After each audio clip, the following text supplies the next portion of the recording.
Oke, mantap. Secara ritual.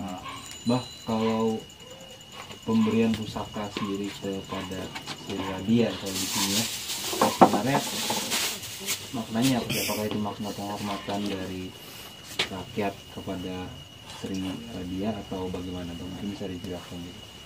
Ya begini ya kan, Abah bukan Abah sombong atau memperlihatkan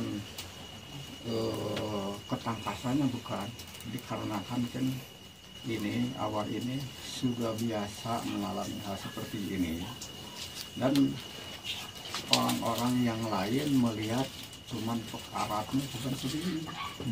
Apakah dia mampu membuat hal sepertinya? Enggak.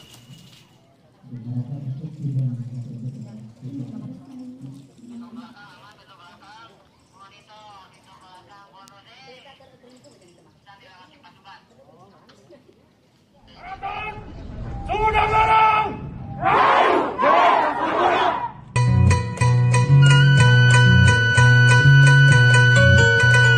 Bagaimana raja-raja Nusantara bisa terus menjadi alat pemersatu negara kesatuan Republik Indonesia.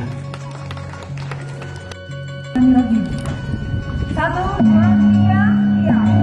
Pembukaan festival adat Kerajaan Nusantara pertama tahun 2021 telah resmi dibuka.